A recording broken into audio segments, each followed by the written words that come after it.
1 second. ഇവിടെ assign ചെയ്തിട്ടുള്ള students. ഒരു സെക്കൻഡ്, ഷർമി മാഡത്തിന്റെ ഓഡിയോ വരുന്നില്ല.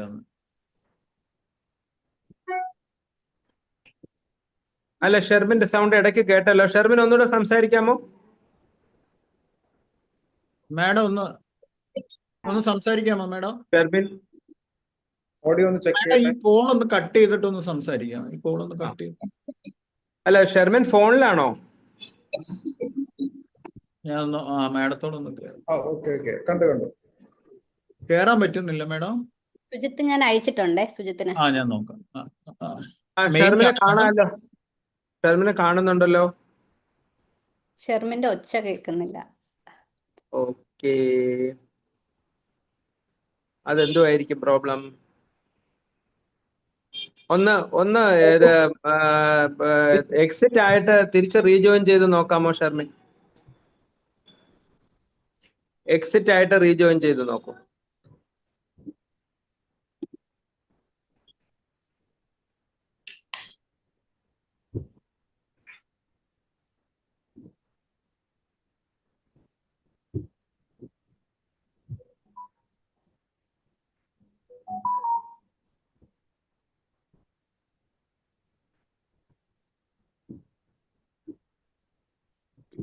മാഡത്തിന്റെ ഓപ്പൺ ആയോ? മാഡത്തിന്റെ അത് എന്ത് ഡൗൺലോഡ് ചെയ്യാൻ? ഗൂഗിൾ ഡ്രൈവിലാണ് അയച്ചേക്കുന്നത്. ഡ്രൈവിലാണല്ലേ? ഇതിലെന്ത്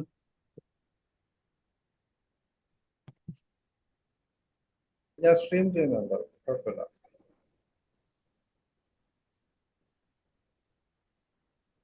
എന്തോ അത് മാഡത്തിന്റെ എടുക്കാൻ പറ്റുന്നില്ല മാഡം. പെർമിഷൻ കൊടുത്തിട്ടുണ്ടോ എന്ന് നോക്കാം. ഡ്രൈവേ പറ്റത്തുള്ളൂ, അല്ലാതെ അയക്കാൻ പറ്റില്ല. MB കൂടുതലാണോ? അതെ, അങ്ങനെയാണ് പോയത്. ഞാനായിട്ടൊന്നും പറഞ്ഞിട്ടല്ല, കൂടുതലുള്ളൂ. നോക്കട്ടെ മാഡം. അപ്പൊ അത് ഷെയർ ചെയ്യുമ്പോഴേ അതില് ഈ എഡിറ്റ് ചെയ്യാനുള്ള പെർമിഷനും കൂടി ടിക്ക് ചെയ്ത് പോകണമായിരിക്കും. ഒന്നും കൂടെ സെൻഡ് ചെയ്ത് നോക്കും. വന്നിട്ട് വരുന്നുണ്ട് മാഡം. പോയിട്ടുണ്ടല്ലോ മാഡം വിളിക്കുന്നത്. അല്ല മാഡം, മാഡത്തിന്റെ മൈക്ക് കേൾക്കുന്നില്ല. കേൾക്കുന്നില്ലായിരുന്നു. ഷെർമിൻ അങ്ങോട്ട് പറയുന്ന അങ്ങോട്ട് കേൾക്കുന്നുണ്ടെങ്കിലേ ഷെർമിൻ ഒന്ന് എക്സിറ്റ് ചെയ്തിട്ട് തിരിച്ച് റീജോയിൻ ചെയ്യും. മാഡത്തിന് പറയുന്നത് കേൾക്കുന്നുണ്ടോ? ശരി, ഒന്നും കൂടി എക്സിറ്റ് ചെയ്തിട്ട് ഒന്നും കൂടി നമുക്ക് റീജോയിൻ ചെയ്ത് നോക്കാം മാഡം.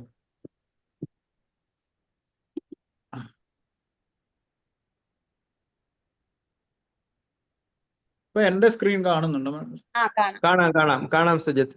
ഓപ്പൺ ചെയ്തേ. ഞാൻ എവിടെ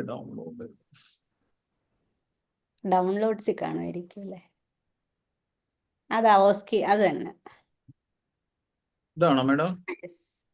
യെസ്. ഓക്കെ.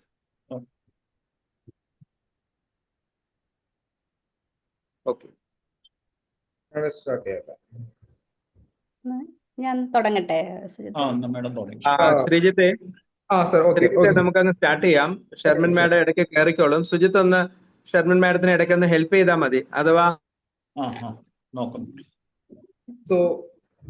Good evening. ഡിവൈസിന്റെ പ്രോബ്ലം ആണ് മാറ്റാൻ പറയൂ കേട്ടോ. Good evening all, and welcome to IEP Kerala and IEP Trivandrum Zoom platform for yet another episode of PG Club. And today we have important session on pediatric rheumatology, and we have Dr. Rekha Krishnan Madam, the professor of pediatrics in Government Medical College Kollam, and Dr. Sharmin Nasreen, also the professor in SAT Medical College Trivandrum.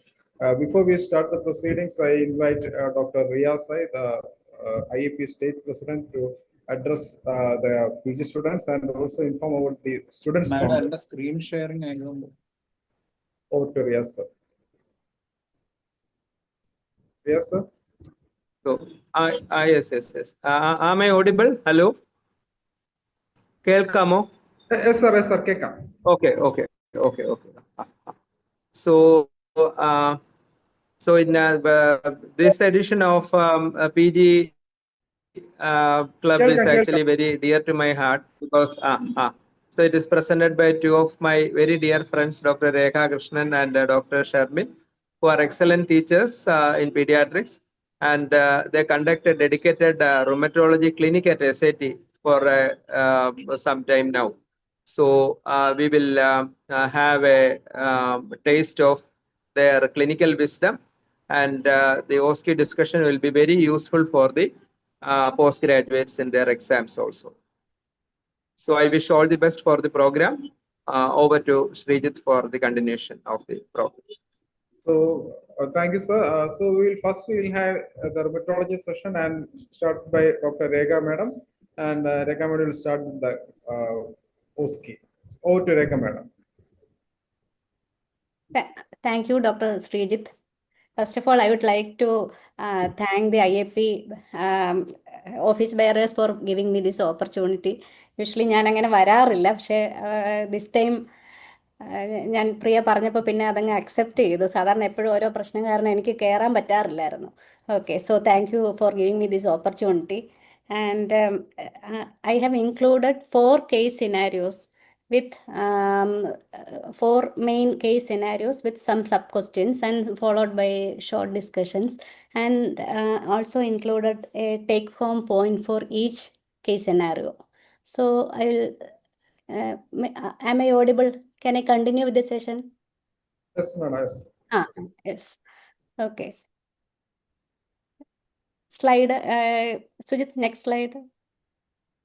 എനിക്ക് move ചെയ്യാൻ പറ്റില്ല. Okay. This is the first case. This is actually one of the babies, one of the boys who got treated from our hospital few years back. This is the actual scenario. He's a 10-year-old boy, and PGs are available. Amana, ആരാ ഉള്ളത്? Amana, is it there? Amana. Yes, madam. Okay. Yes, madam. This question, I think Amana can answer, and others can also attempt. And this is a 10-year-old. This is regarding a 10-year-old boy who presented with multiple generalized tender non-pruritic nodular rashes of 3 weeks duration, which started around the left side of the abdomen. And initially the lesions were erythematous and later changed to bluish black. And this child had severe myalgia and arthritis of right ankle and both elbow joints also, and also severe pain of both feet with edema of right lower limb. Actually, we could hear his crying from very distant place itself. Sujit, it's not complete. Previous slide. And he also had bilateral epididymo-orchitis for the last 1 week before admission, and high-grade fever also. Next slide. There's no history of any other symptoms related to other systems like renal, GIT, cardiac, or respiratory, and no past history of any significant illness also. And there is no history suggestive of any SLE features like oral or nasal ulcers. And his investigations showed, next, these are the lesions. Amana, you can see the lesions. Yes, madam. Nodular lesions on the leg, which later changed to blackish. Yes. Black discoloration. Yes. And the next image. You need, you can answer after completing the question. Okay, madam. Next slide, Sujit. Examination showed a tachycardia, febrile child with hypertension, with no significant difference between blood pressures of upper limb and lower limb, and all peripheral pulses were equally felt bilaterally, and all other systems were within normal limits. And these were the investigations. It showed a total count of 18,800 with a polymorph predominance. Hemoglobin platelet count were normal. Peripheral smear showed neutrophilia, and there was a ESR and CRP were high, as you can see.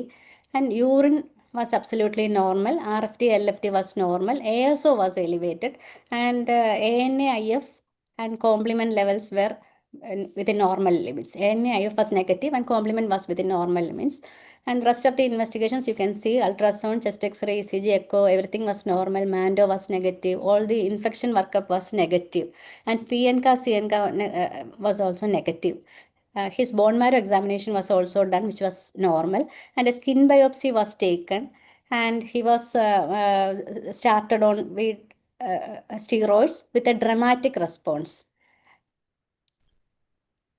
Sujit, can you? Okay. But that same child was readmitted 1 week later with excruciating pain of both feet, with high stepping gait and new nodular erythematous rashes. And in that short span of time, there was also a weight loss of 4 kg. And NCS done showed distal symmetrical peripheral neuropathy. Now, the question is, Amana, what is the most probable diagnosis from this history and examination lab findings? And you also enumerate the points in favor of your diagnosis. Madam, the most probable diagnosis will be polyarthritis nodosa.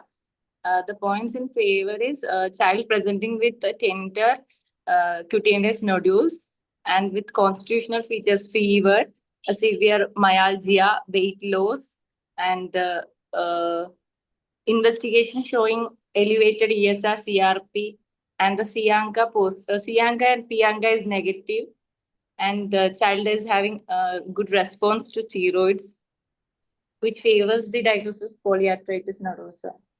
Okay. Anything else you want to add, or just is it polyarthritis nodosa or anything else? How many types do you know? Is it cutaneous or anything else? Systemic cutaneous is there and systemic polyarthritis nodosa is there. No. Is it cutaneous alone or is it systemic polyarthritis nodosa? Systemic polyarthritis nodosa. Yes, because there you have, as you mentioned, there are a lot of systemic features in this child. Okay. Yes. Sujit, can you show the next slide?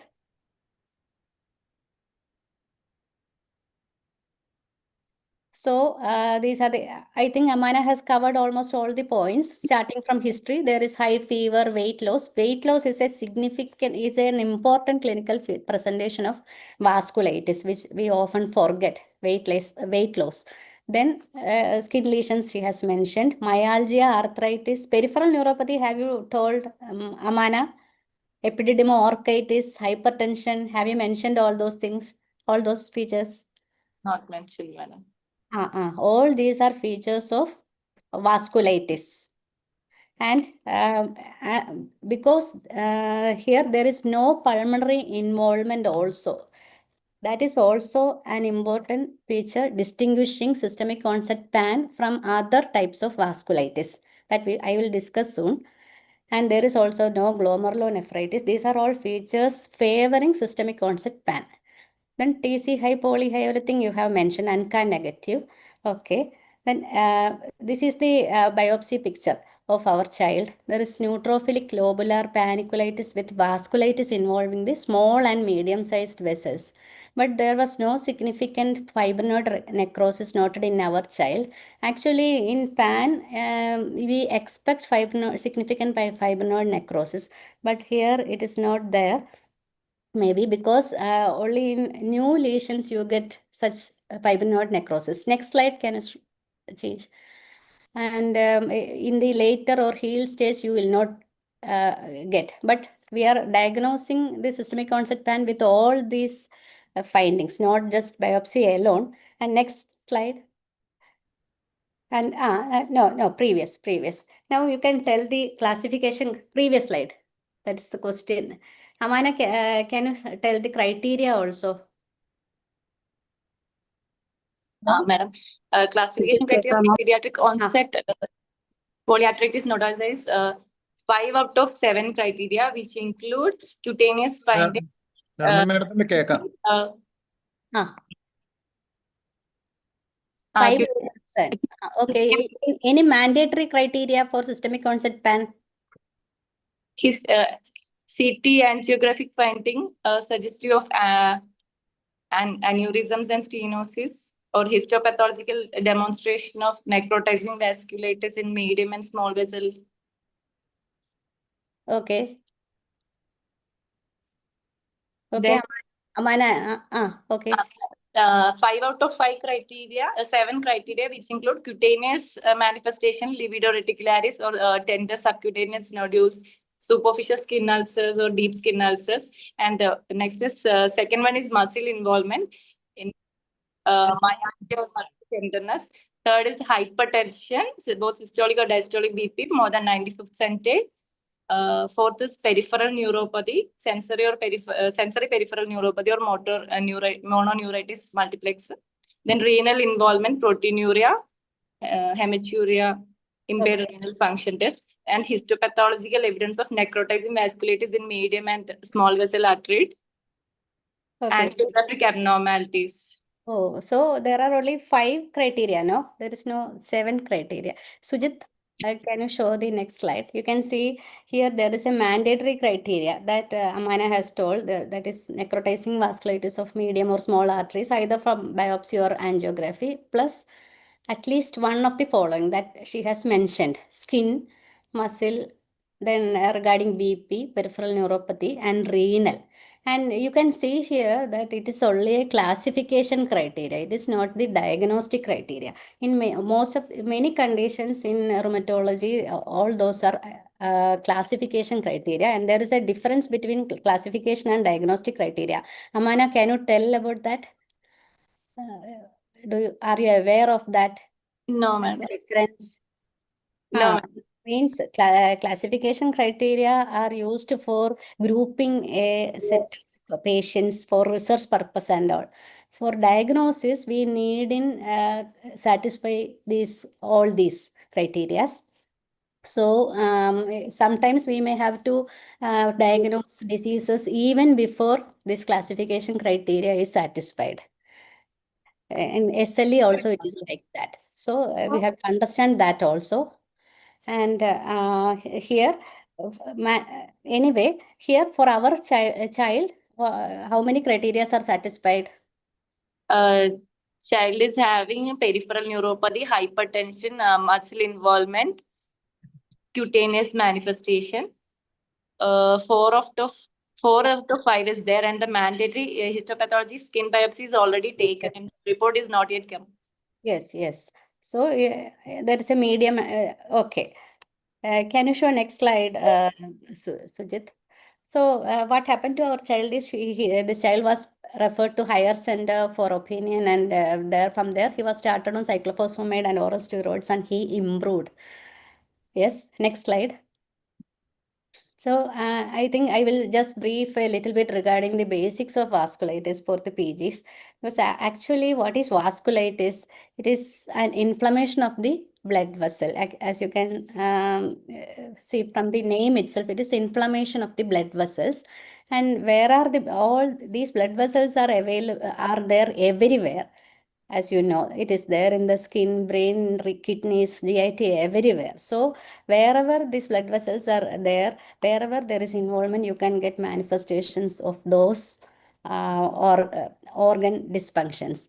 And inflammation, if you can remember like this inflammation will cause, you can see in that pictures, first picture, it is a normal picture of the blood vessel with can you see, Amana, everybody, can you see pages? This artery cross section, it is normal. And the second one, because of inflammation, there is stenosis. And sometimes, because if the inflammation is severe, it will lead to occlusion and can cause aneurysms also. Because the damage of the blood vessels, there can be aneurysm and thrombus formation, rupture can occur, bleed can occur, and finally leading to tissue injury. This is the basic of vasculitis. If you remember this, you can understand the rest of the pathophysiology, clinical features, everything. Is that clear, Amana? Yes, madam. Yes. Okay. Can you, yes, and depending upon the degree of involvement, the condition may be mild, or if it is more, it will be severe and life-threatening like that. And whichever organs are involved, you get manifestations. Next slide, Sujit.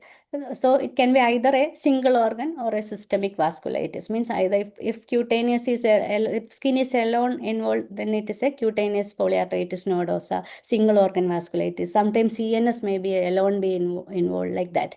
And systemic vasculitis is more systems are affected. Usually in the first 6 months, involvement is taken for naming these conditions. Next, and everybody, maybe just a revision for you. Vasculitis can be large, medium, and small depending upon the involvement. And in pediatrics, we usually talk about medium and small, but you can get large vessel vasculitis also in pediatrics. And can you show the next slide, please? And this you can also remember in this way also. It can be primary vasculitis or secondary vasculitis secondary to other diseases like connective tissue disease, SLE, JIA, or drugs. Secondary to drugs, you can get vasculitis. Secondary to malignancy, secondary to infections, and you also get some genetic forms of vasculitis. Can you show the next slide?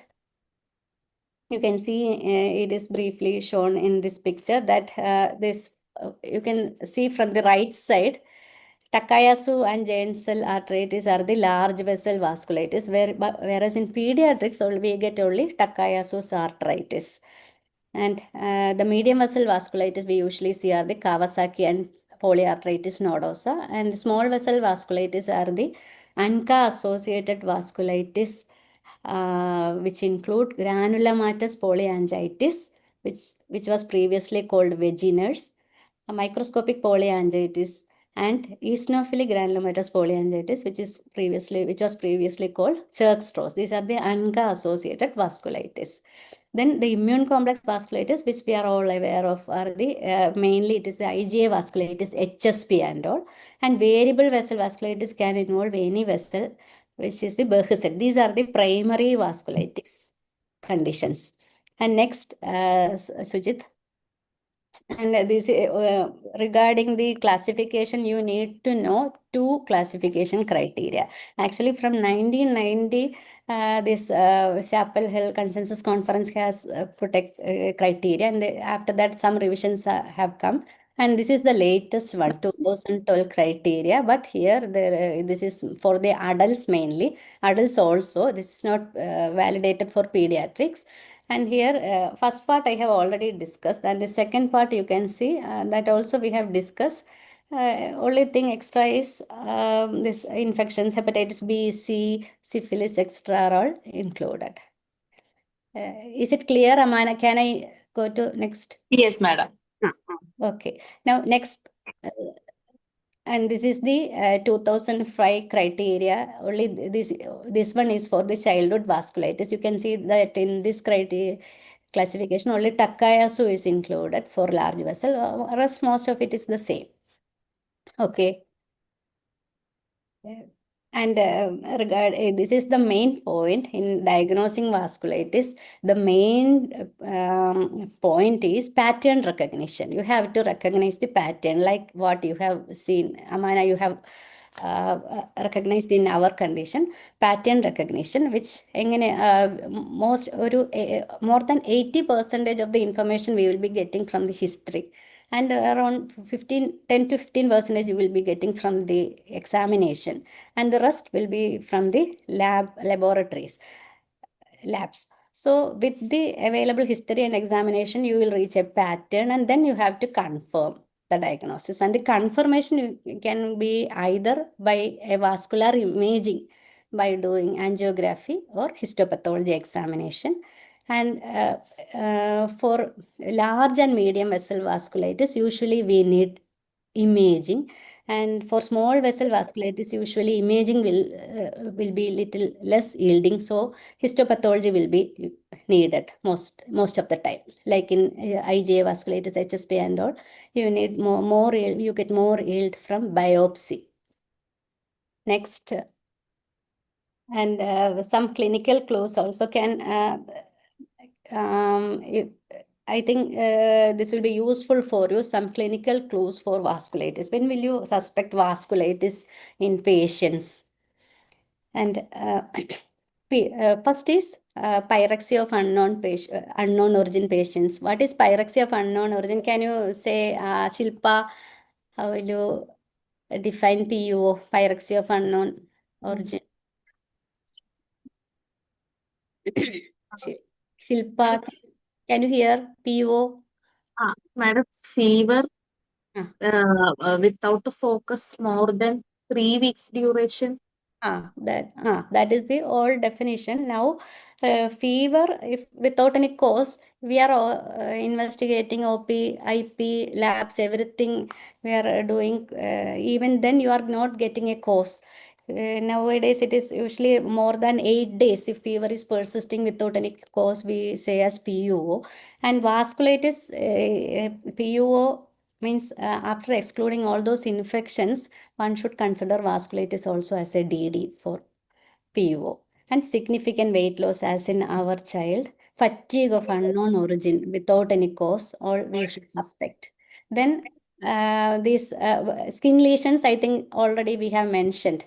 Purpura, fixed urticaria. Urticaria lesion, if you put a circle around an urticaria lesion, if it is persisting beyond 24 hours, you have to consider vasculitis. Then vesiculobullous nodules, livido reticularis, cutaneous nodules, ulcers, digital gangrene, all are clues for vasculitis. The first set is for small vessel, and the second set, livido reticularis, ulcers, cutaneous nodules, gangrene, are all for medium vessel vasculitis, clues for medium vessel vasculitis. And neurological lesions like mononeuritis multiplex, focal CNS lesions are all clues for vasculitis. Arthralgia, arthritis, of course, you get in other conditions also. Next, Sujit, these are the lesions of one of our post-COVID bullous HSP patient. You can see the lesions, bullous lesions, healing lesions, all you can see. Next, and these are this is gangrenous lesions seen in the tip of the fingers. These are all clues for vasculitis. Next, and hypertension can be due to vasculitis. Glomerulonephritis, myocardial ischemia, everything can be clues for vasculitis. Yes. Can you tell why this Shilpa, can you tell the cause for hypertension in important cause for hypertension in polyarteritis nodosa? Madam, because of involvement of renal artery, Yes, you're there right. will be stenosis and aneurysms of renal artery. Yes.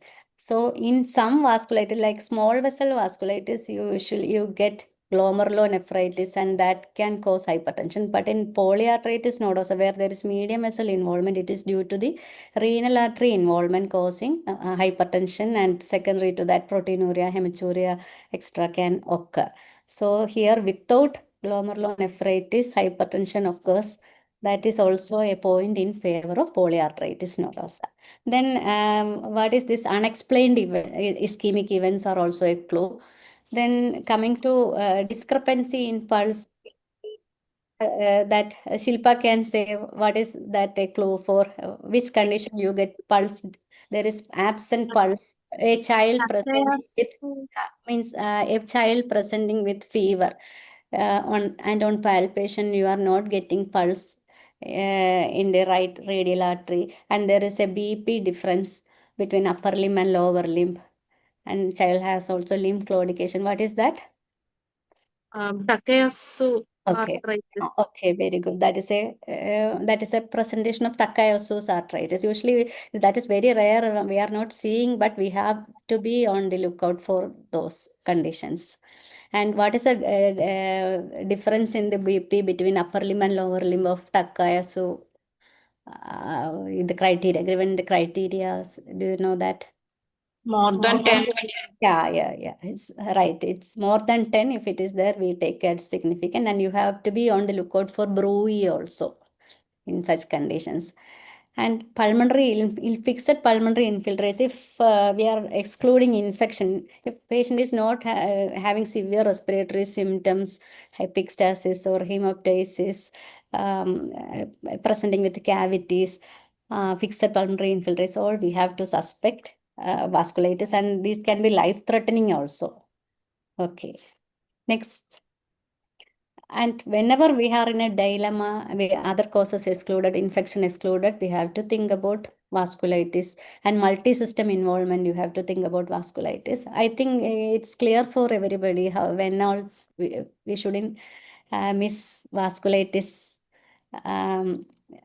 Okay, yes, okay, next. Then lab clues, it's already high total count, with a polymorphonuclear leukocytosis. Usually, always we think about infections, but vasculitis also we will get high TC and polymorphonuclear leukocytosis. Eosinophils will be high in eosinophilic granulomatous polyangiitis. Anemia you can get in anemia of chronic disease, normocytic normochromic, or if there is any blood loss, you can get otherwise also. High platelet count is a clue, and raised DSR CRP is a clue. ANCA positivity you can get in and those GPA, EGPA, and MPA. And CNCA is mainly PR3 ANCA that we get in granulomatous polyangiitis. PNCA you usually get in all, but mainly in EGPA and microscopic polyangiitis. Okay, next.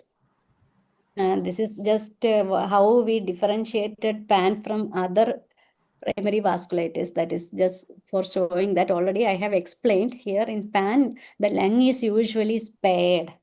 Whereas in our granulomatous polyangiitis, that is our old Wegener's, Church straws, and all, you can get granulomatous inflammation of the respiratory tract, upper airway involvement, septal perforation, sinusitis, subglottic tracheal bronchial stenosis, and all. And in EGPA, we get more asthma, nasal polyposis, allergic rhinitis, like that. So mainly respiratory is affected in GPA and EGPA and MBA also. And you get glomerulonephritis also in GPA and MBA, whereas in FAN, the lung is usually spared and glomerulonephritis is not typical. And the involvement of as Shilpa said, it is due to renovascular arthritis.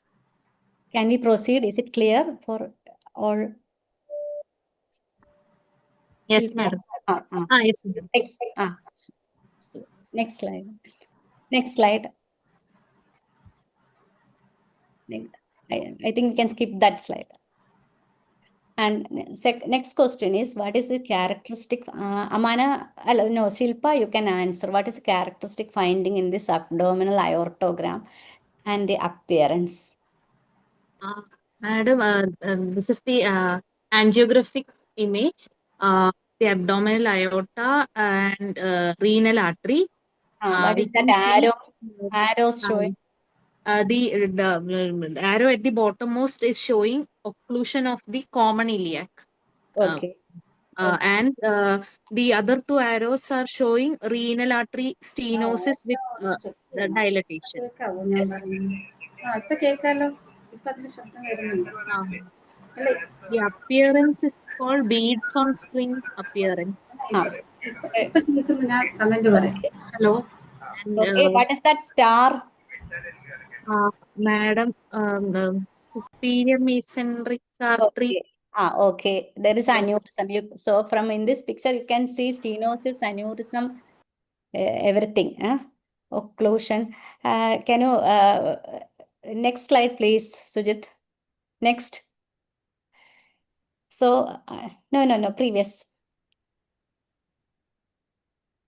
As everything Shilpa has told correctly. You can see bilateral renal artery aneurysms. Those are the arrows. Then superior mesenteric artery aneurysm is the asterisk, and left common iliac artery. And what is the condition, Shilpa? diagnosis. Polyarthritis Yes, nodosa. yes, polyarthritis nodosa. And what is the gold standard of diagnosing this condition? Now you can say.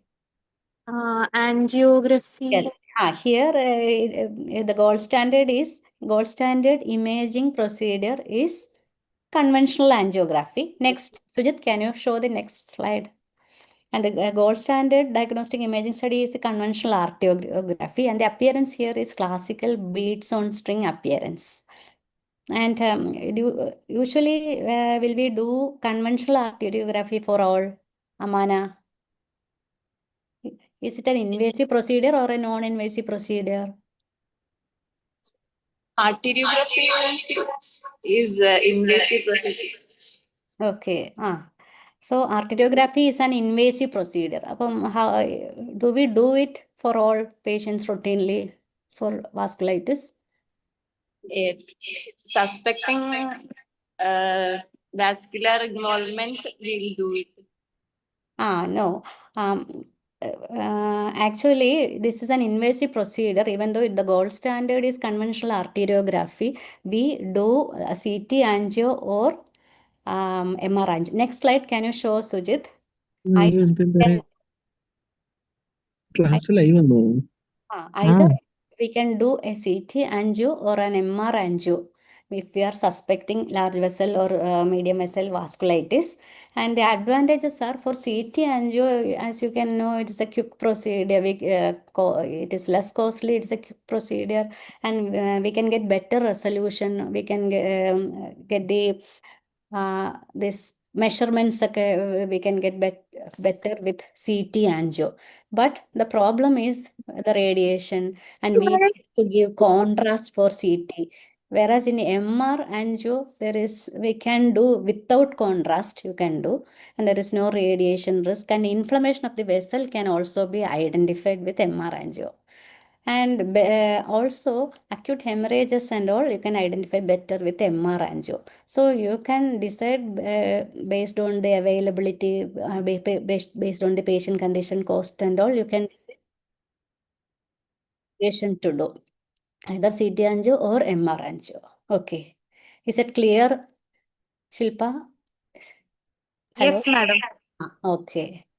Then these two procedures are non-invasive, so we always prefer this. Only this conventional angio we usually don't do, only because we have to do catheterization and we are directly injecting the contrast. That is a little risky, so we do only CT angio or MR angio for demonstrating angiographic abnormalities of vasculitis. And for small vessel vasculitis, sometimes these may not yield, and so we need histopathology examination to confirm the diagnosis. Next, Sujit. Okay, and serology also will benefit for small vessel vasculitis. Okay. Now the take home for this next. For this first question, the take home is how to reach a diagnosis for vasculitis. Next, Sujit. And you never forget this, the pattern recognition mainly, and the vascular imaging or histopathology for confirmation. Okay. Shall I proceed to the next? Shilpa, you can take this question. Madam. Yes.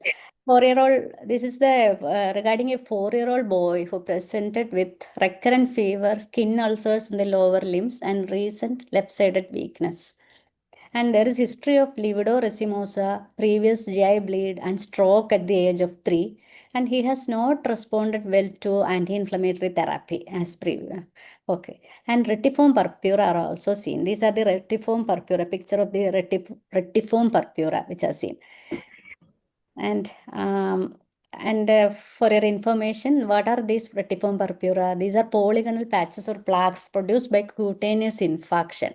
And you are getting clues for the answer, but still full thickness dermal vessel occlusion, when it occurs, here there is full thickness dermal vessel occlusion with hemorrhage and necrosis, and the lesions are not blanching and they are painful also.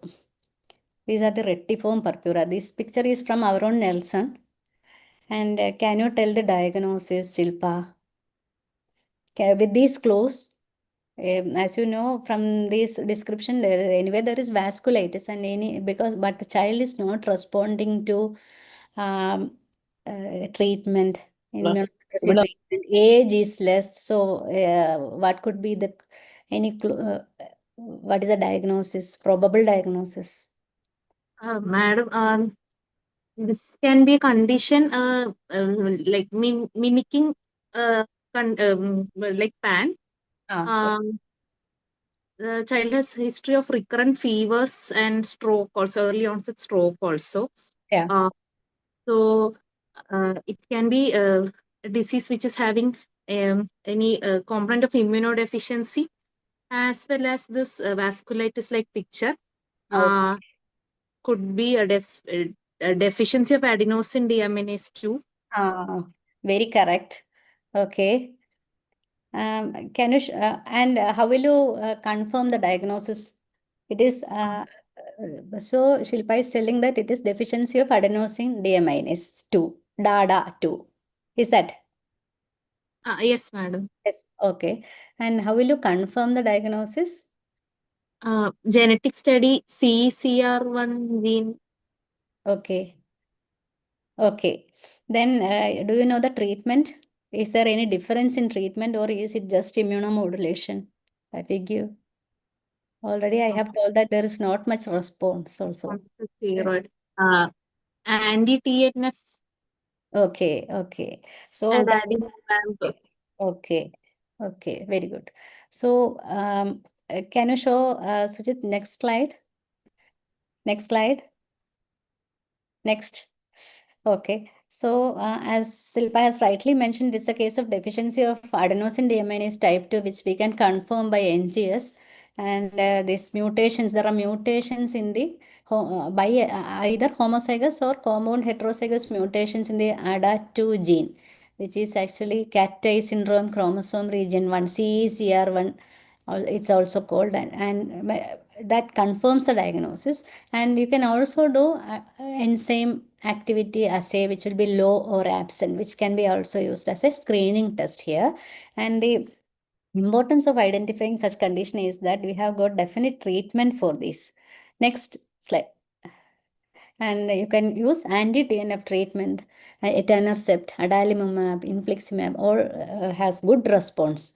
And in severe cases with cytopenias and lymphoproliferation, you can even use stem cell therapy also here. So that is important. That is why I have included this condition also, because that is for orienting everybody to think about genetic conditions. Next, Sujit, next. So when will you suspect, no, previous. When will you suspect DADA2 in childhood pan? These are the clues here. Early onset of, usually in pan, the age of onset is after 5 years. The mean age of onset is around 9 for childhood pan. And here the onset is less than 5 years, but everything clinical and histopathology, everything can be like pan. But when there will be recurrent or treatment resistant pan, there will be characteristic skin lesions like livido racemosa, which I'll be showing. Severe GI involvement, strokes, neuropathy. In the severe forms, you can get cytopenias and family history or consanguinity, because it's an autosomal recessive condition. And in PAN, there is hypergammaglobulinemia usually, but here there is hypogammaglobulinemia. And these are the points favoring DADA2. And next slide, please. Here you can see, I think there are a lot of terminologies and skin lesions and all. That is why I have included here. This is the first one is livido reticularis and the second one is livido racemosa. And livido reticularis, where do you see, Amana? Usually are you aware of livido reticularis? Is it benign or a...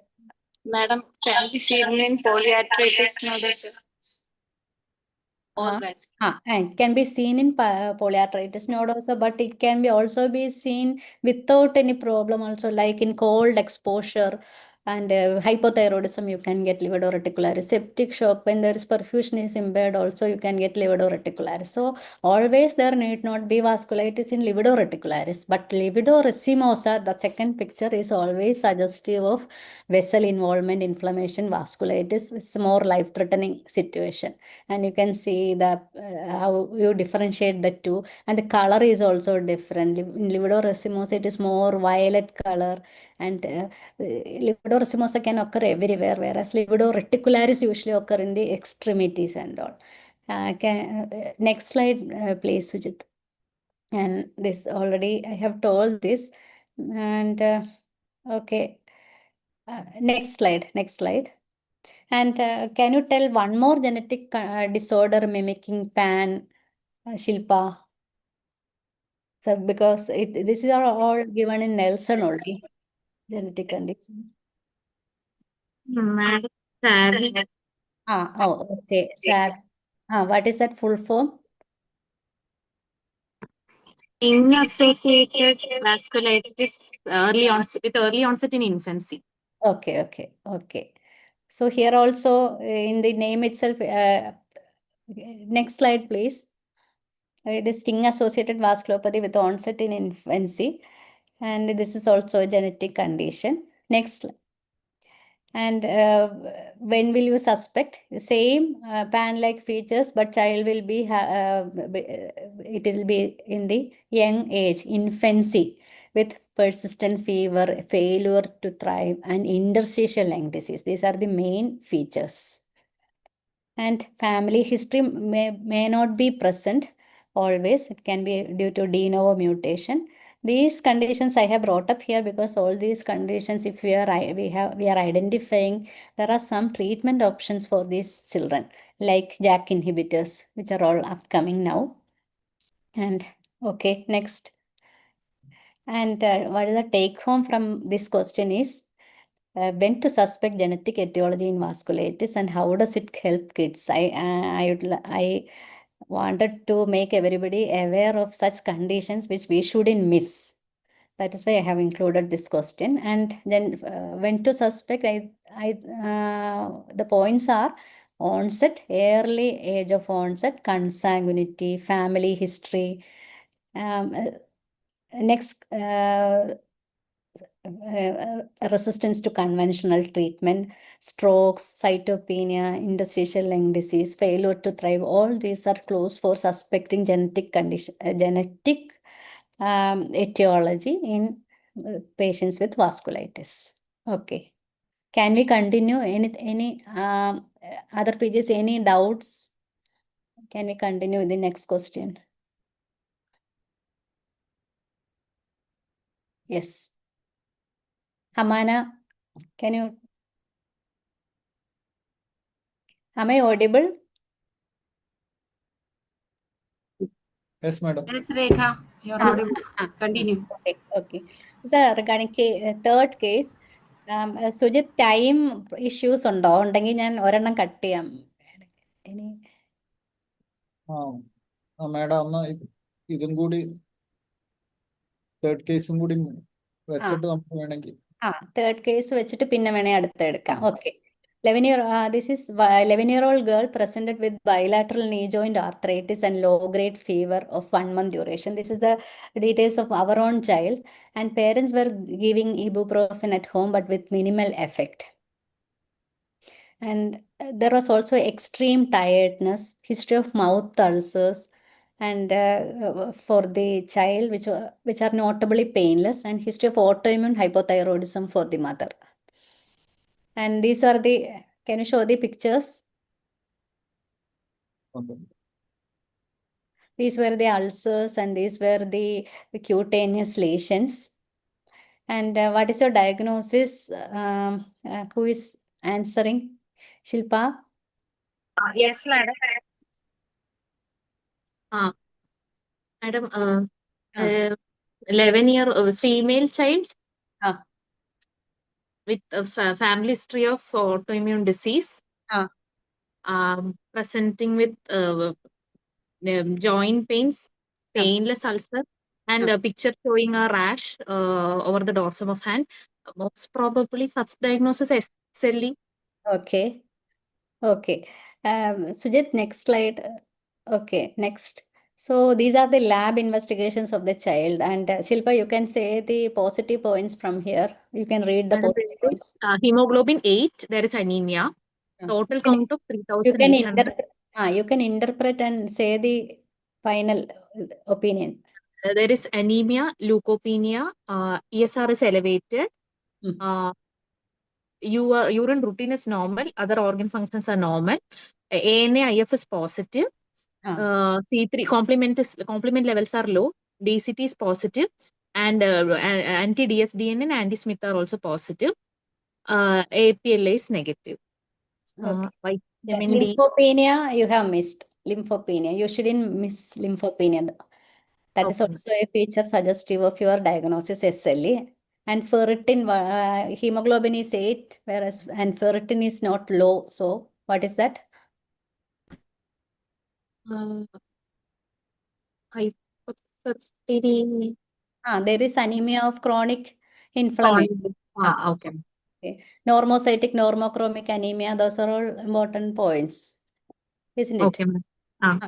Then all those dsDNA anti-Smith are positive. Those are all specific for SLE also. dsDNA is specific, anti-Smith is specific. Even those anti-Smith, percentage of patients with anti-Smith is very less. But if it is there, it is specific for SLE. Okay. Vitamin D deficiency is also there. Yes, ma'am. Okay. Next slide. So already we have listed the points. So which classification criteria will be, which is the most sensitive and specific one, which you will use, Shilpa, in the setting? Euler criteria. Okay. What about the other criteria? Which are the criteria available? ACR criteria and 2012 SLIC criteria. Okay, there are 3 criteria, ACR to SLIC and okay. Next slide, please. Next. Next. So this is the Euler criteria, and you can see that this is also a classification criteria. And as I already mentioned, it's not a diagnostic criteria. Sometimes you may have to diagnose SLE even before satisfying these criteria, and one need all these features need not be present together. Sometimes some features may be there previously also. Even then you can take as SLE. Okay. Then patient must have more than or equal to 10 points to be classified as SLE. Okay. Then next slide. And you can see in Euler, the sensitivity and specificity is more. Whereas in SLIC criteria, the sensitivity is more, but specificity is less. And for ACR, the specificity is more, but sensitivity is less. So whatever criteria you are using, you must know about the sensitivity, specificity, and all. Okay, is that clear? Okay. Yes, ma'am. Okay, next. And diagnosis here, calculating all those, you got 27. Next. And I would like to highlight from this case also that SLE, the diagnosis is mainly clinical. Okay, next. And our child was advised immunization, categorized as mild, started on steroids, HCQ, sunscreen and all, and kept under follow-up with vitamin D supplementation and calcium. Next. And the next question is, how will you define remission in this child? In pediatric SLE, for this child, how will you define remission? As you can know, Shilpa, we have started treatment with HCQ steroid for this child. Yes, madam. And what is your ultimate goal? Is that to continue steroids or is it to stop steroids? Stop steroids. Yes. Always, depending upon the severity of involvement, you will be starting immunosuppressive treatment and steroids. But depending on the severity, after you have attained remission, you have to try tapering and stopping steroids. So how will you define remission? You have to tell remission on steroids and remission of steroids. What is the current definition? It is actually a proposed definition. and validations are going on. Uh, Can you tell? SLEDI score 0. Ah. Then PG physicians global assessment less than 0.5. The 0 Then- to 3 scale. Is that what is that scale? 0 to 3 scale? Or is it 0 to 10? Madam? That Sorry. is visual analog scale, 0, it is up to 3 only. Physician global assessment. Okay. Okay, madam. Then the child should be on a stable dose of anti-malarials, hydroxychloroquine, Okay. and low dose steroids. Steroids less than or equal to 5 mg per day, or less than or equal to 0.1 mg per kg per day. Okay. Actually, Sujit, can you show the next slide? Next. It can be, this is the press endorsed definition by International Task Force. It can be 2 types of remission. Remission can be on steroids or remission can be off steroids. In off steroids, no steroid should be there. And always we, sometimes many a time we will not be able to completely stop steroids. Then we have to aim for remission on steroids. Next slide. Sir, Shilpa, you told only SLEDI 0, but it is actually clinical SLEDI 0. Okay, madam. That means in SLEDI score, there are 2 categories for C3 and dsDNA. Most of the time, C3 will be remaining low and dsDNA will be elevated, and we need in high treatment based on the SLEDI will be 4. Okay, ma'am. we need high treatment for the SLEDI 4 because of the C3 low, and that means serology need not be treated, but we should be in the close monitoring for any flare if the serologies are abnormal. That is the point I would like to highlight. Then clinical SLEDI is 0 and physician global assessment score is less than 0.5 as you said. Then prednisolone dose is less than or equal to 0.1 mg per kg per day or maximum 5 mg, whichever is low, that should be aimed. That is the take home for this question. We shouldn't continue prednisolone for long because these SLE patients, around 20% of the SLE, adult SLE patients have onset less in pediatric age group. That means less than 16 or 18 years. And here we are starting treatment from young age. And if we are continuing so much of steroids for a long time, there will be cumulative toxicity and that will affect the long-term survival of the child. So always we will try to come down the steroid dose as soon as possible. Of course, after controlling the initial disease activity, and the dose should be less than or equal to 0.1 mg per kg per day. Okay, then stable antibiotics. Okay, Sujit. And this is the SLEDI score. You can see that the last low complement and increased DNA binding, there are 2 score, 2 plus 2, 4. Okay. Yes, ma'am. Next, Sujit. And if wherever we are not able to stop steroids or we are not able to achieve remission like that, you can even aim for a low level disease activity. And in this, the steroid dose, you can see it is less than or equal to 0.15 mg per kg per day or maximum 7.5. But we should try adding steroid sparing drugs like MMF and azathioprine and try to come down steroid always. Is that clear? Yes, madam. Next, Sujit. So the take home is remission to be targeted in the treatment and steroid should be stopped wherever it is possible. Okay. In one more sub question for this question is next, and I will stop with that. The child and this child was in remission with clinical SLEDI 0 and she developed high grade fever with chills, and she came with a count of 2000, hemoglobin of 9 and platelet count of 60,000 with an ESR of 10. Now what are the possibilities? Why, Amana, can you say why this child, what happened to this child now? She was absolutely okay when she developed all these features with the cytopenias. Child case of SLE in remission now presenting with fever and chills with pancytopenia and ESR is low. The probable diagnosis will be macrophage activation syndrome, or it could be an SLE flare-up or an infection. Yes. So which is the first possibility? Macrophage activation Okay, syndrome. what are the points? Why you told like that? What is the important point here? Any patient with a rheumatological disease, if a child presenting with fever, we should think of mass, and there will be hyperferritinemia or any of the two of the following: thrombocytopenia, transaminases, then hypertriglycerides, hypofibrinogenemia, and ESR will be low. Yes. Okay, so here in this scenario, I have given the ESR is low. That is an important feature because ESR has come down because of this hypofibrinogenemia.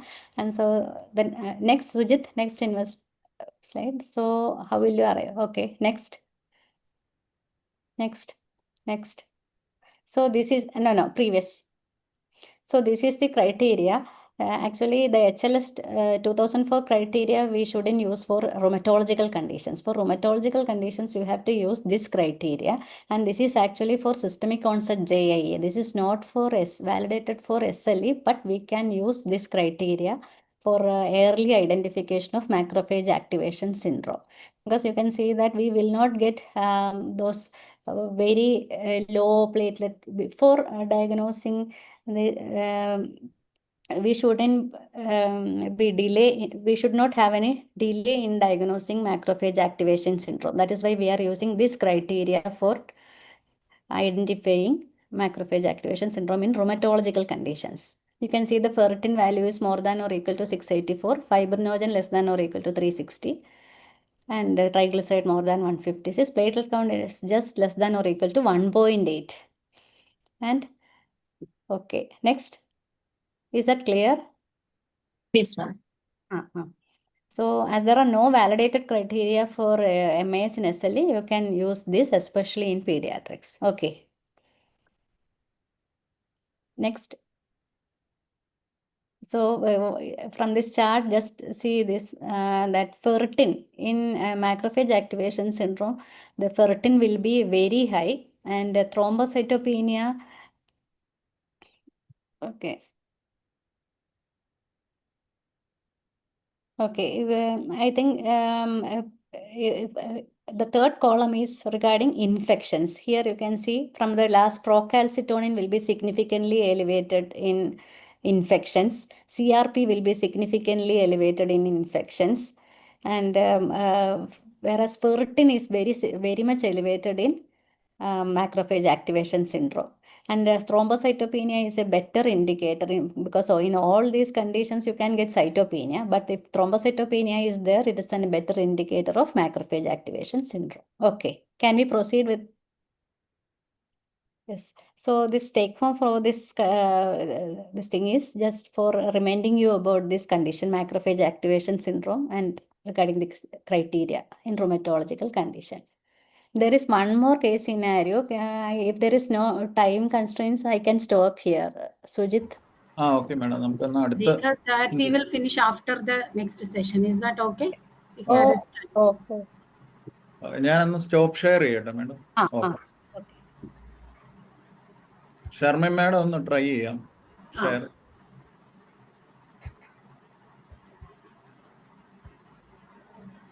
കാണുന്നുണ്ടോ? Screen വന്നില്ല madam presentation.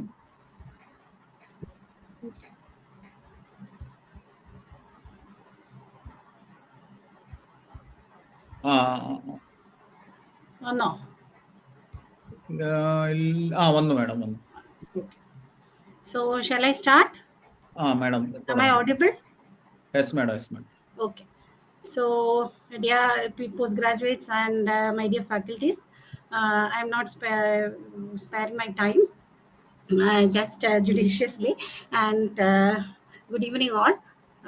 We had a brainstorming session from Rekha regarding PAN, DADA2, SLE and all. So now all postgraduates can relax. We will have a fast clinical session with the arthritis, how to approach a child with arthritis. Okay.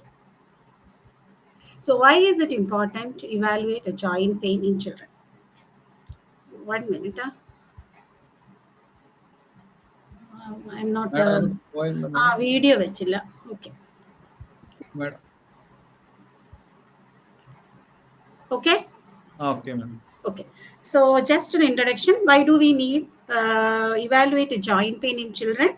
Because many of the systemic conditions like leukemia and all, they may present with the joint pain as the lead symptom. And more than that, many of our rheumatological diseases, they may have extra-articular manifestation like your systemic onset JIA, SLE, etc. And more than that, in certain conditions, we may have to recognize the condition early, so that it is very important for the management options and eventual outcome, like your bacterial, acute bacterial sepsis, septic arthritis, etc. Now, all postgraduates, please, all of you imagine that you are sitting in the busy OPD and a 3-year-old coming to your OPD with limping and pain in the right lower limb.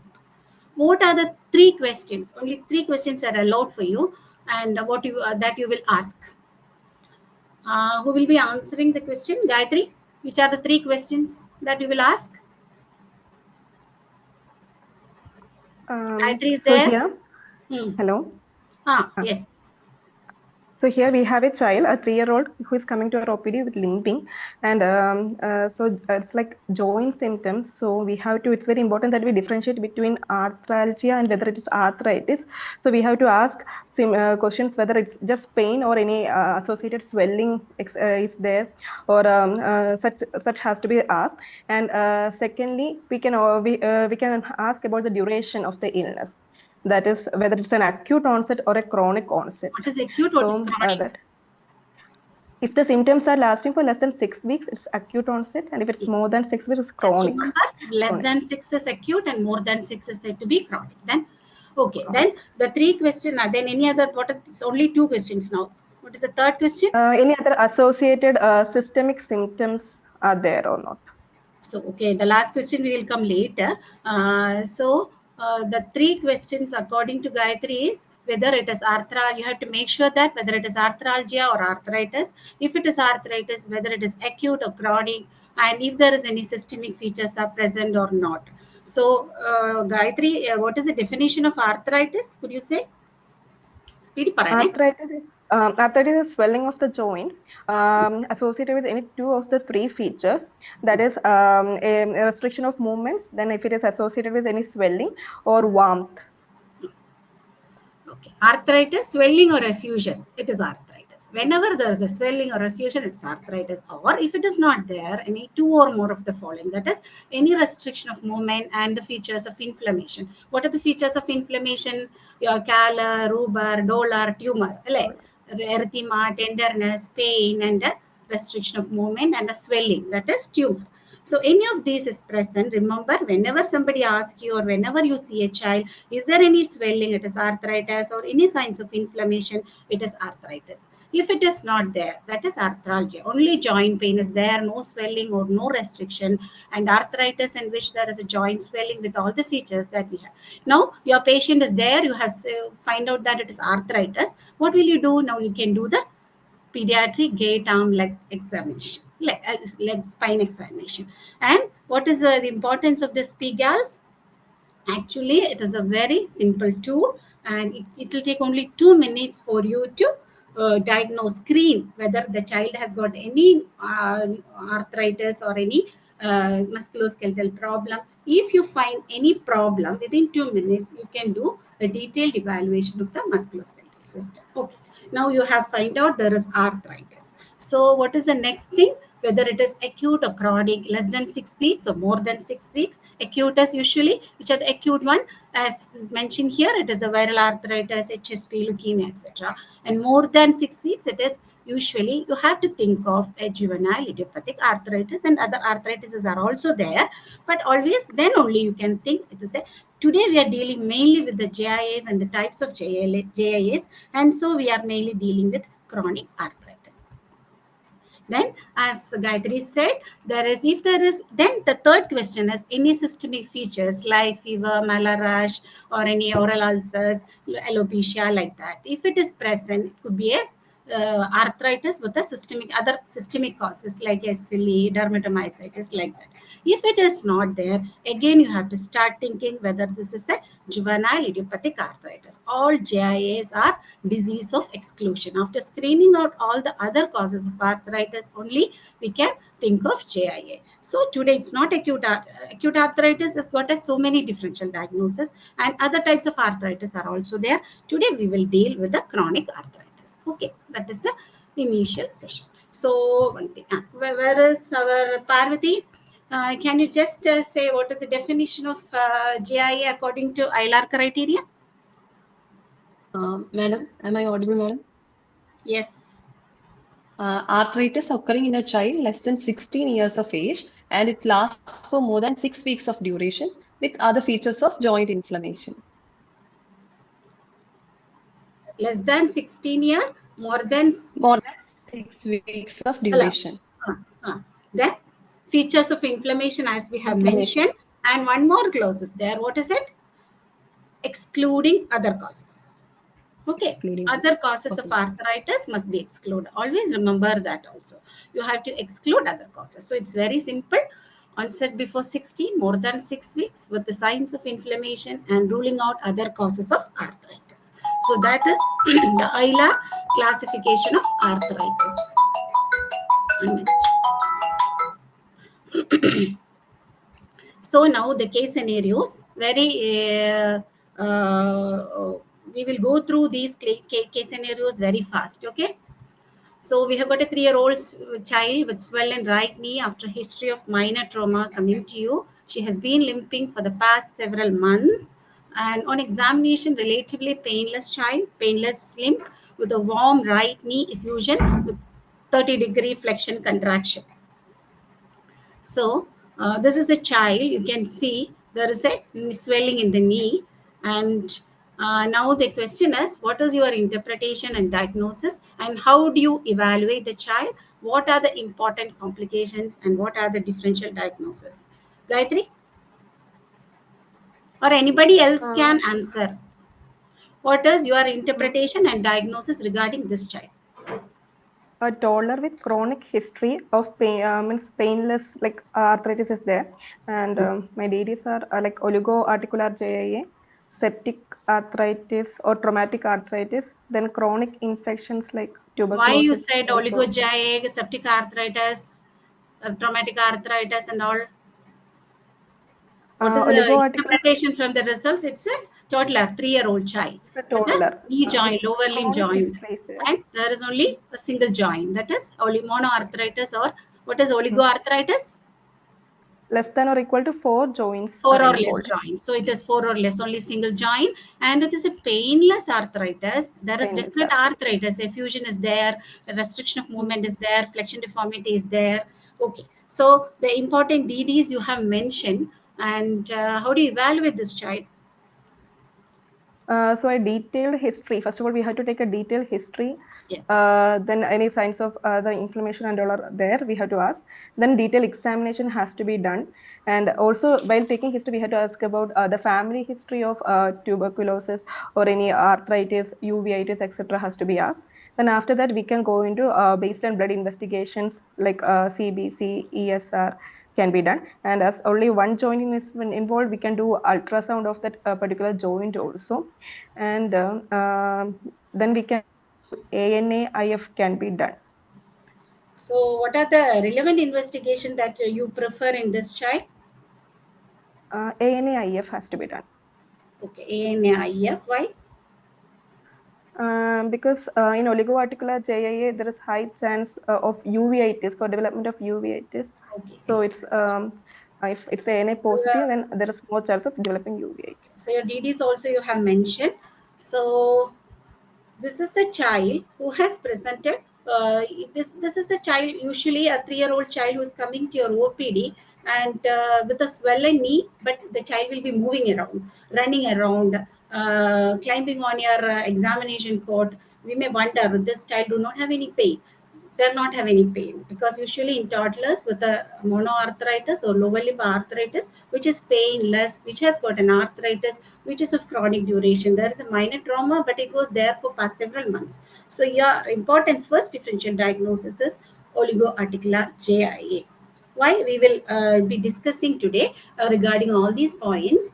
And as you mentioned, this oligo-JIA is usually less than 4 joints. 80% are usually females, and their peak age is 1 to 3 years. So small infants or toddlers will be coming to your mainly the lower extremity joints, and they have usually 50% of these children have monoarthritis, and usually knee, then also ankle joint, and they have the investigation of choice, or during the evaluation always do ANA-IF. ANA-IF will be positive in 70 to 80% of patients, and among that around 30% will have uveitis. If they are ANA positive, there is high chance of becoming getting eye problem, and they may have uveitis. What is the type of uveitis in oligo-JIA, Parvati? Asymptomatic chronic uveitis, madam. Non-granular matters. It is usually non-granular matters, asymptomatic, chronic or subacute uveitis, which is a silent uveitis, and the child may not complain, even the parents may not complain to anything, and gradually the child will lose his vision and child become blind. So it's our role. Whoever is coming and encountering with the child must know any child with arthritis, especially with the ANA positivity, always send the child for ophthalmological evaluation, look for uveitis, because it is asymptomatic, chronic, non-granular matters, uveitis. Okay.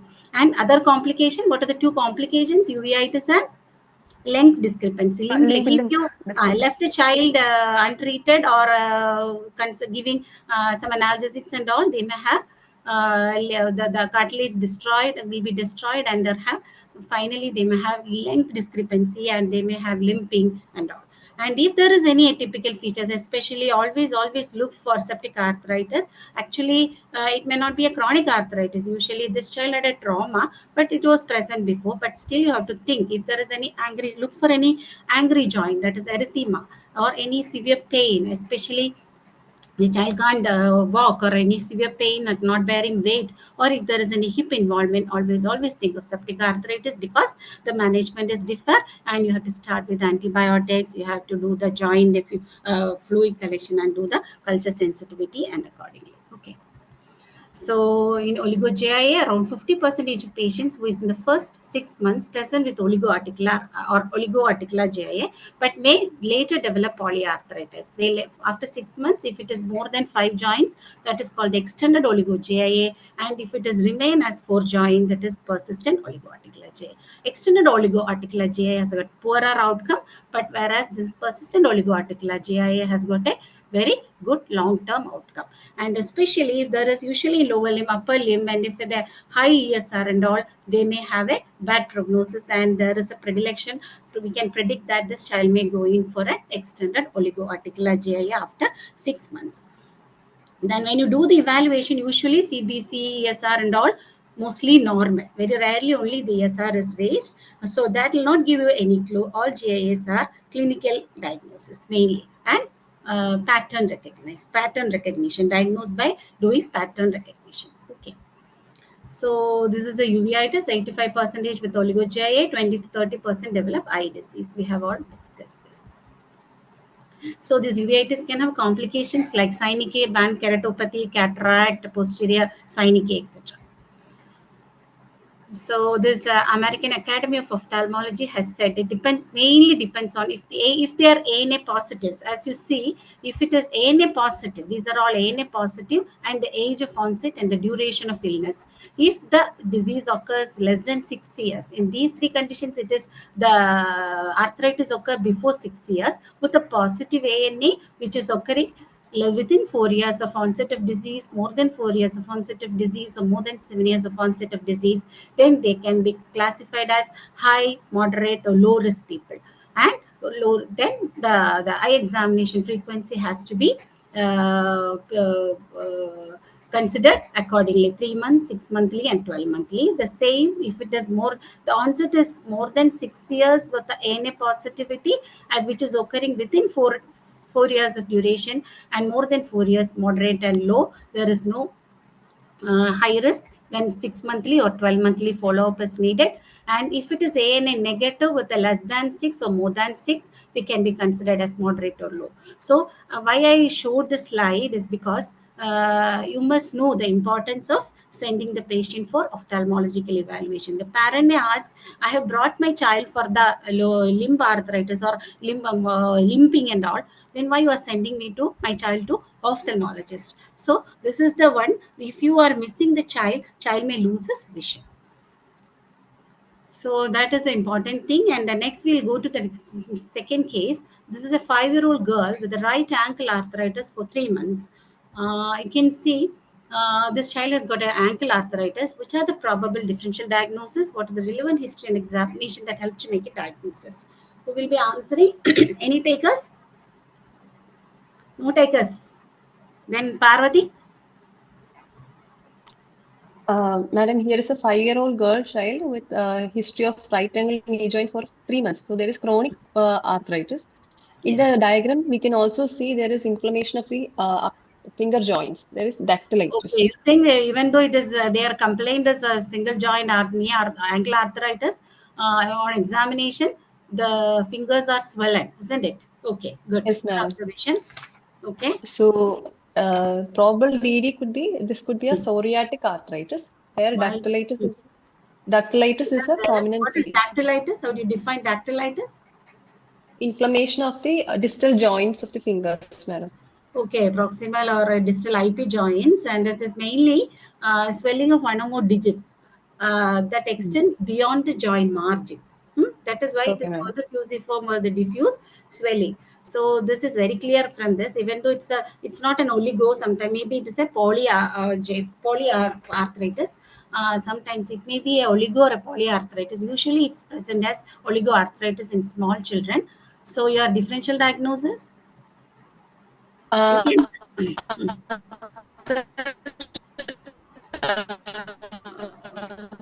Parvati, it's not clear. It can be chronic oligoarthritis, madam. Okay, if it is a single joint because they're complaint, you can say a chronic oligo. What are the differential diagnosis? We Be should psoriatic, as you said, then chronic chronic infection like TB, tuberculosis tuberculosis. arthritis, could be hemophilia, single arthritis if it is. But this, Then if there is also we a should dactylitis,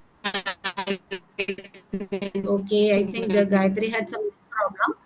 Okay, then what are the relevant history and examination that help to make a diagnosis? Gayatri? Gayatri is there? Yeah. Yes, madam. Ah, So we here should also also we have to rule look out to very reactive detailed arthritis. examination, ah. and also we can go for ANA. Also HLA B27 can be done. History and examination. Which examinations you must do? Um, we have to see whether any other joints are also involved. Then from history, we have to rule out tuberculosis, and also any family history of psoriasis has to be asked. And Family any history of psoriasis, family history of psoriasis has to be asked. tuberculosis. Okay. Then on This is examination, probability we have to look for Okay, Gayatri. Just because we'll go fast. This is a probable DDs will be oligogia, psoriatic arthritis, tuberculosis arthritis, hemophilia, reactive arthritis. It could be a malignancy. All this corresponding history you have to ask, and other joint involvement, symmetrical, asymmetrical history of tuberculosis for the child, family history of TB, psoriasis, inflammatory bowel disease, history of bleeding manifestation. Rule out hemophilia. Hemophilia can occur with the recurrence, repeated arthritis, and always examine the nails and fingers.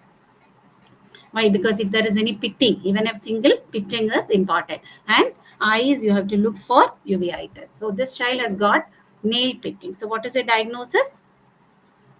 psoriatic arthritis. Psoriatic arthritis. Okay. Then what is ILA criteria to diagnose psoriatic arthritis? What are the specific investigations you order? And what is the peculiarity of this arthritis?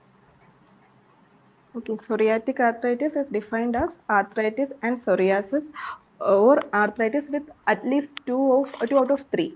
The first one is dactylitis, second one is nail pitting onycholacia, and the third one is psoriasis in any first degree relative. Okay, so the child can present with you with arthritis and psoriasis, then it is clear cut. Then or either arthritis with any of the two, that is a nail pitting or a dactylitis or a onycholitis or a psoriasis. Appo arthritis with a family history first degree had got a psoriasis, you have to be highly suspicious whether your child is having a psoriatic arthritis. They may not have any features of psoriasis at the time of presentation. Okay, so that is how you have to, by the pattern recognition. Only if you know these things, you will suspect during your general practice and for your exam purpose and for everything. So what was my other question?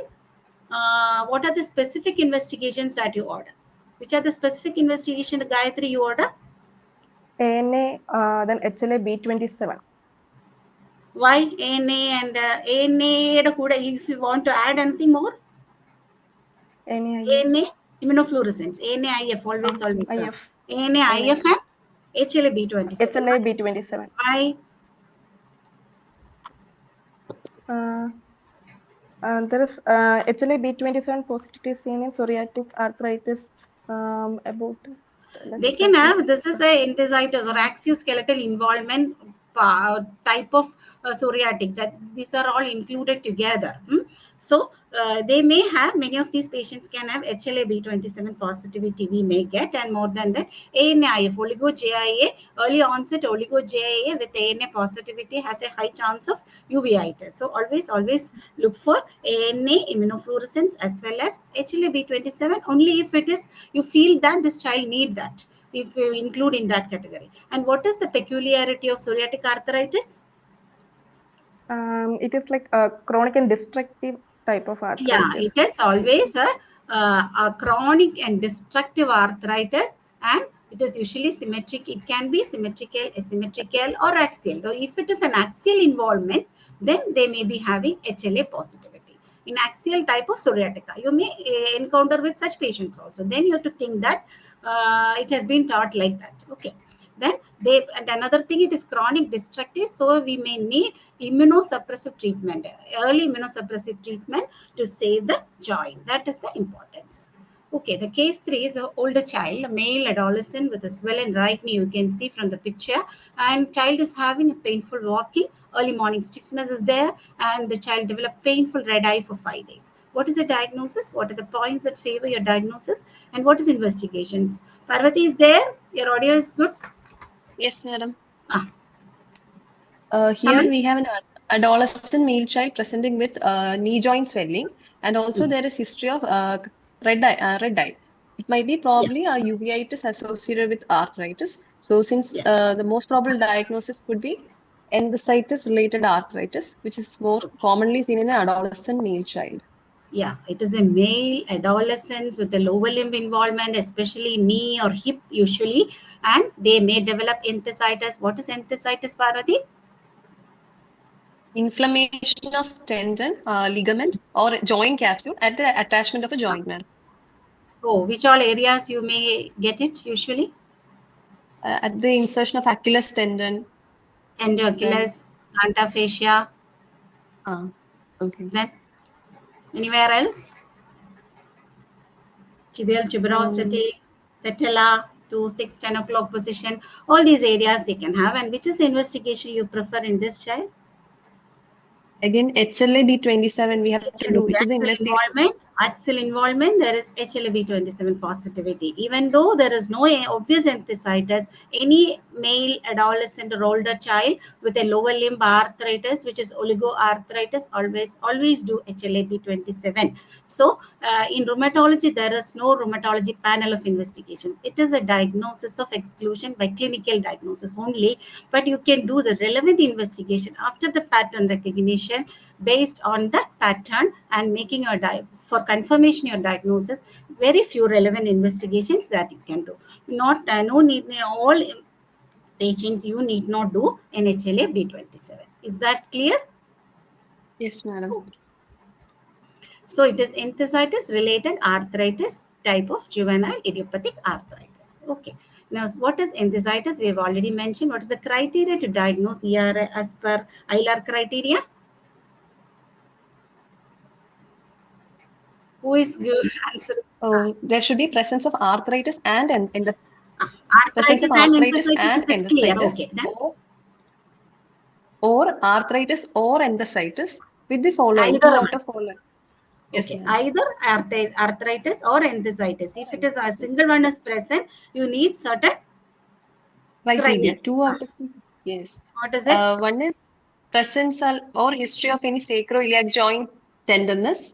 Yeah. Presence of HLA-B27 antigen positive. Mm. Then presence of arthritis in a male child over 6 years of age. Presence of acute anterior uveitis. And there should be first degree relative, there should be family history of ankylosing spondylitis, enthesitis related arthritis, sacroiliitis with IBD, or reactive arthritis, or acute anterior uveitis. 2 out So of here 5 this should be satisfied. yeah, correct. Yeah, good. It is here the scenarios. If the child or dog or boy is coming to you with arthritis and enthesitis, it is fine. You can make it clear the diagnosis. I only with a lower limb arthritis, older child, you have to ask whether any of these features, because what is the question you ask? Any back pain, sacroiliac joint tenderness, if he has been done any HLA positivity before, and if it is a male child above 6 years, and if there is any eye manifestation like our child, anterior uveitis, and this is then any history of in the family, anybody else, especially the males in the family, father or brothers having back pain, hip pain, any enthesitis pain like your tendo Achilles like that, or any inflammatory bowel disease, any reactive arthritis like reiters, like urethritis, conjunctivitis and arthritis, or any acute anterior uveitis in a first degree related. So here we have mentioned the uveitis is of what is the type of uveitis here? Acute Parvati? symptomatic uveitis, madam. Acute anterior. Acute symptomatic anterior uveitis. The other one is chronic. Here, the patient may complain of redness. I am having severe pain and erythema of the eyes, relapsing and remitting, coming on and off. So that is an important history. That usually ERA, 3 to 11% of children with the late childhood adolescence, males are more common with canticle insertion, Achilles tendon and plantar fascia. It is a lower extremity, especially hip involvement. Such patients, you have to think of enthesitis related arthritis. Okay, single joint, whenever you get a single joint, could be acute or chronic.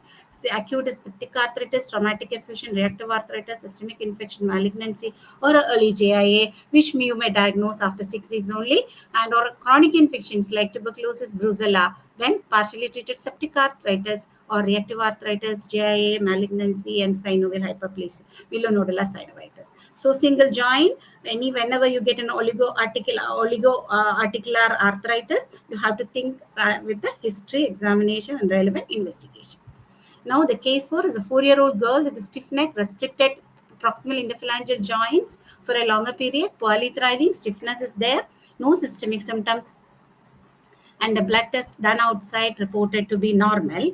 And this is a 4-year-old girl. Another girl, you can see the girl with the multiple problems like this, the fingers, the 2 fingers, one is like this, one is like this, and she has got difficult deformities are there. And another girl, this is again a teenage girl with additive joint pain, with multiple joint involvement, early morning stiffness, R effective positivity. How these children differ? Gayatri? Both are actually polyarticular JIA cases. But the first one, in that it's actually a small girl with multiple joints. It's like rheumatoid factor negative. All investigations are said to be negative in that. So rheumatoid So it's factor a negative, RA RA negative, negative polyarthritis in a small child. Okay, so a small small girl. child. The second one is actually an adolescent But or what is the a type of teenage girl. arthritis? Even though polyarthritis, it is asymmetrical usually. It may not be similar in both sides. And the second one is an older girl. Second one is an older girl, and that like rheumatoid factor is positive. So it's actually a RF positive polyarticular JIA. Yeah, it is usually symmetrical, RA positive poly. How do you, what is the problem with that? If it is a negative poly JIA, RA negative, it has got a bimodal presentation, that is 2 to 4 years, and older child also. Then if females are all these cases, females are more common. Usually they have large and small joints may be affected, and RA negative poly JIA, they may have this temporomandibular joint and the cervical spine. Neck pain and TM joint is more involved in RA negative polyarthritis, where if it is a RA positive poly JIA adult, it is an adult form. Adults are usually having an RA positive with a chronic progression with a rapid progression and deformities. It's again females of adolescent, because they may be going in for adulthood, most likely persist in adulthood as rheumatoid arthritis, which is a deforming arthritis, and they may have large and small joint involvement. They have a symmetrical arthritis, as we have seen in the picture, with the MCP and apip joint involvement of the wrist and MCP and apip joint of the foot. So this is the difference, and the prognosis also is differ. The one is a very severe form. You have to treat aggressively, and you can take the X-ray, early X-ray, and all the deformities may be there, and treat accordingly. We are not touching the treatment this time. And so the next case is another girl who is answering.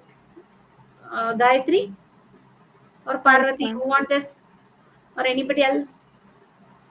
You have 11-year-old boy. This is the last case, okay? 11-year-old boy with a high-grade fever for 3 weeks, and the child is well in between. The fever was evaluated and no focus was found, and there is persistent inflammation. The blood test like ESR-CRP, which is high, and platelet was also high. There was hepatosplenomegaly and generalized lymphadenopathy.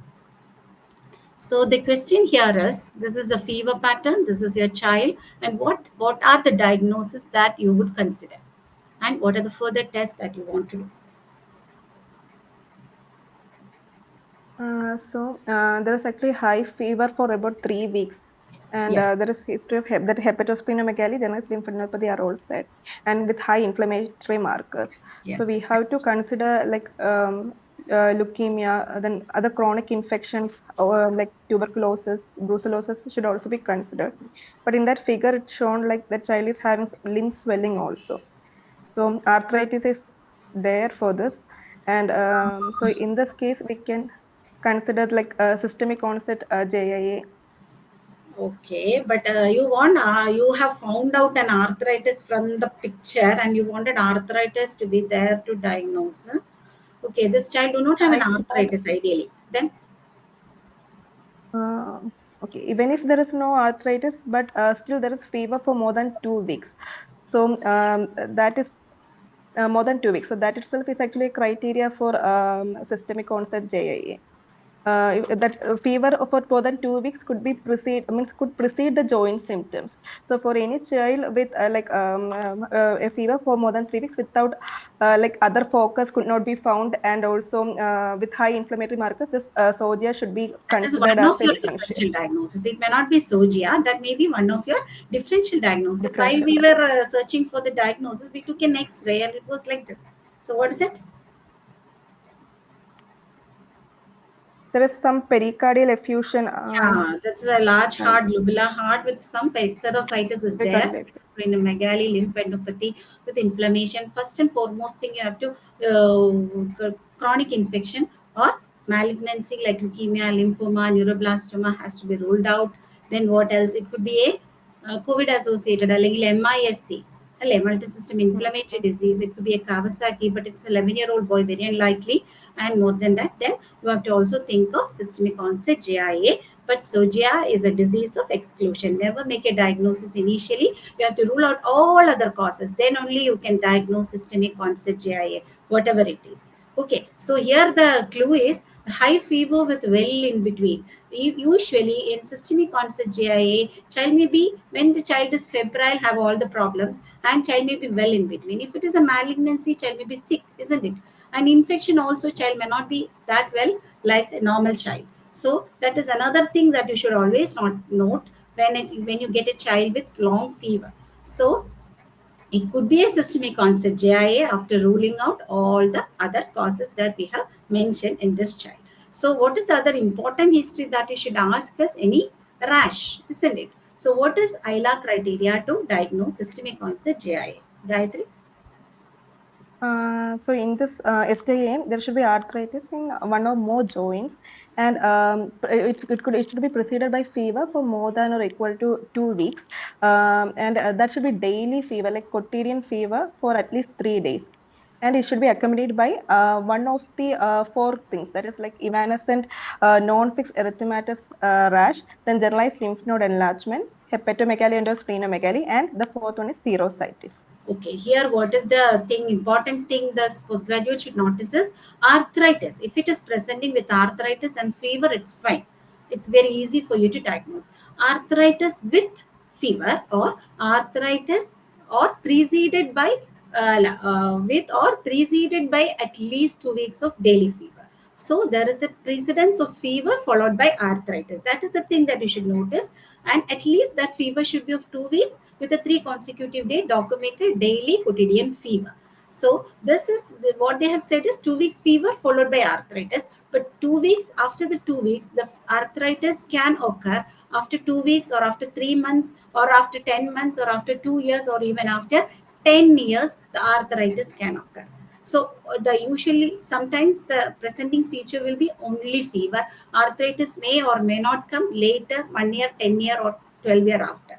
So that is the thing that you should know, that any of the following features, if it is only fever, if any of these features, our child has got lymphadenopathy, hepatosplenomegaly and serositis, and we were evaluating all these things, and this child usually this arthritis in systemic JIA is polyarticular, which is symmetrical, like our polysymmetrical arthritis of adolescent girls usually presents within first 3 months of onset.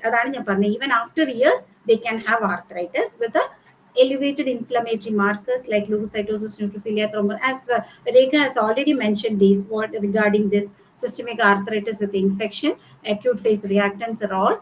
That is the clue. And another thing is usually it occurs in around 10% of GIAs. Peak is between one, even though it said there's 1 and 6 years, they can occur at any age. That is the thing that you should know. The systemic GIA can occur at any age and any sex. No gender difference, no, and uveitis, they can occur, but it is usually rare. Then the same child, 2-year-old, have the high fever, and gradually during their admission in our ward, the child started developing rashes while fever, which is an evanescent rash. So now the diagnosis is more confirming, and we have planned for a bone marrow, on day 25. The day before, the child became sick with high fever, seizures, altered sensorium, coagulopathy, ventilated, labs counts becomes low, platelet low, ESR low. What is it? In this setting, it is like the child is deteriorating, and there is like features of encephalopathy, and the others are suggestive of macrophage activation syndrome or MAS. I think Rekha has mentioned regarding macrophage activation syndrome. So this has got all the problems and with a low count. The child who had got this fever pattern may sometimes become continuous fever with the labs will comes down with a pancytopenia. Usually elevated leukocytosis, neutrophilia and all. The child has got a pancytopenia with a leukopenia, neutropenia with a low fibrinogen and low ESR. Always think of macrophage activation syndrome, and the pathology and all we have already mentioned, and MAs carries around 8 to 22% risk of mortality, fever, pancytopenia, these things we have already mentioned. So what are the points to be remembered in systemic onset GIA? The interval between the onset of systemic signs and the appearance of arthritis may be as long as 10 years. So at presentation, there may not have any arthritis, still you have to make a diagnosis of arthritis SGA by clinical and ruling out other causes. It is a diagnosis of exclusion. Again and again think that it's a diagnosis of exclusion with a high CRPSR and thrombocytosis with inflammatory markers and change in the pattern of fever, falling ESR and platelet count. Think of macrophage activation syndrome, because macrophage activation syndrome is the thing by clinical suspicion you have to diagnose early and treat aggressively by pulse methylprednisolone. Otherwise, a child may go in for severe mortality. So that is the lesson. So the GAIA, you have already covered almost all the areas, and under this umbrella, there are 7 categories: oligoarthritis, polyarthritis, RA negative, RA positive, enthesitis related arthritis, psoriatic arthritis, and systemic onset GIA. And the 7th one is undifferentiated arthritis, which after this pattern recognition history and all, if you could not include it into any of these, you can consider classify it as undifferentiated arthritis. And if it has to be included in 2 categories, more than 2 categories factors were there, again you can include it under undifferentiated arthritis. So JIA with arthritis, now you have learned, you can take a short note, OSCE, everything, I feel so. So in summary, this is very easy. This is a very beautiful slide. This is a young girl with a lower limb, few joints, oligo-GIA, usually coming to your OPD, where you have to do ANA and screen for uveitis. Okay. Then an older boy with a lower limb, few joints, again, enthesitis related arthritis, you have to look for any acute symptomatic uveitis. And an adolescent girl with multiple small and large joints, RA positive polyarthritis, poor prognosis, you have to treat aggressively and follow up correctly to prevent arthritis, and exercise and all you have to do. Any age with a high grade fever with an evanescent rash, always think of systemic onset GIA, and it is always a diagnosis of exclusion. Study of pattern associated systemic features often guide the diagnosis. Thank you. Any doubts?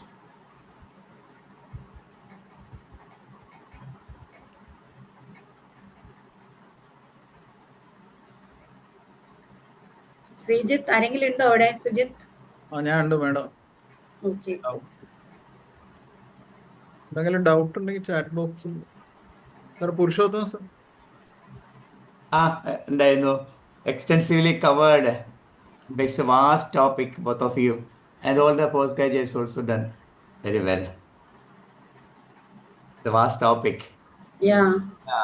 More and more sessions for covering that treatment part and all. We didn't touch on that, sir. So that need another session, I think.